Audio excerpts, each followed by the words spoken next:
Yesu ashimwe bene data, muraho neza, nongeye kubahereza ikaze mu mwanya w'ijambo ry'Imana. Reka dutangire dusenga.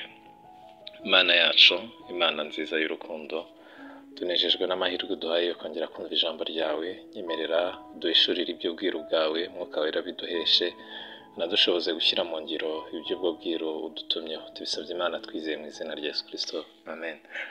Uyu ni umunsi wa gatanu w'icyumweru. Kino cyumweru turimo turaganira kuri Mwuka Wera, tubijyanisha n'ibihe turimo bya Pentecote. Uyu munsi rero turasoma ijambo ry'Imana dusanga mu rwandiko Pawulo yandikiye Tito, ibice 3:5. Haranditse dukize itabitewe n'imirimo yo gukiranuka twakoze, ahubwo kubw'imbabazi zayo ikadukirisha kuhagirwa, ariko kubyarwa bwa kabiri ikadukirisha no guhindurwa bashya n'Umwuka Wera. Imana itugirire neza.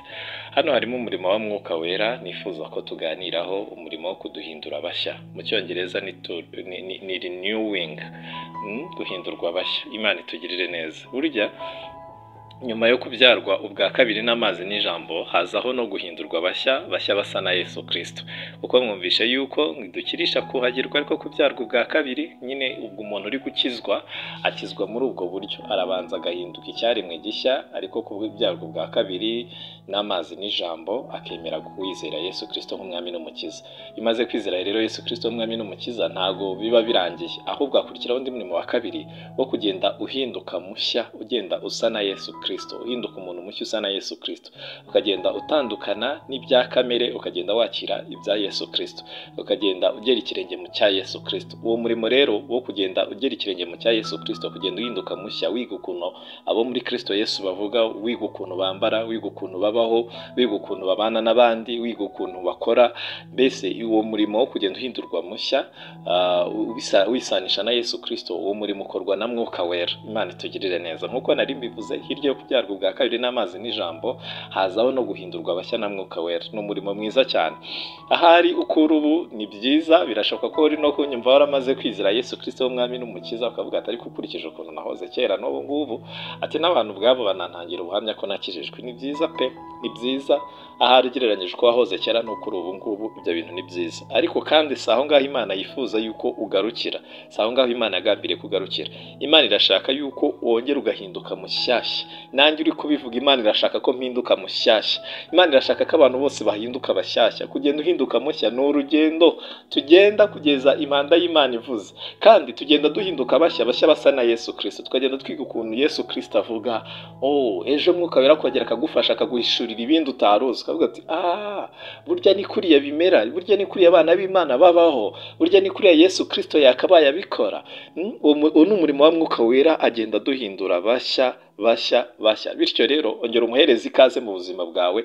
Nanjye ubwanjye ndimo numva nifuza kongera kumuhereza ikaze, kandi ndaza no kubikora. Yongera mpindure mushyashya, anyigishe uko abantu bari muri Kristo Yesu babaho, anyigishe uko abantu bari muri Kristo Yesu bavuga. Aho ngeze ubu ngubu ni heza ugereranyije naho nahoze kera, ariko kandi si aha ngaha Imana yifuza ko ngarukira. Irifuza ko nongera ngahereza Mwuka Wera umwanya, akagenda mpindura mushyashya, kuko ngo agenda duhindura bashyashya. Imana itugirire neza. Ni umurimo wo kugenda duhindura bashyashya basa na Yesu Kristo.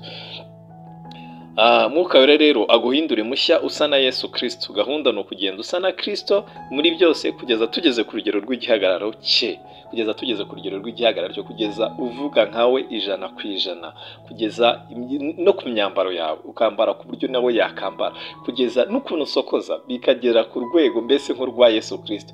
Turetse n'ibyo ngibyo, n'ukuntu ufata amafunguro ukabifata nk'uko Yesu Kristo yakabaye abifata. Mbese nimo mvuga utuntu dutoya two mu buzima bwacu bwa buri munsi, n'ukuntu ubana n'abandi, na conflict management, uko ukemura amakimbirane yawe n'abandi. Mbese bibi ibintu bisa n'ibya Yesu Kristo. N'ukuntu ucuruza wowe umucuruzi, n'ukuntu ukora akazi wowe ugakora akandi kazi ko mu bundi buryo, no kugeza ku rwego utunganya iby'iwawe mu rugo ubikore kugeza ku rugero rw'igihagararo cya Kristo. Mwuka Wera rero arahari ngo agushoboze, aguhindure, akugeze kuri urwo rugero rwa Kristo.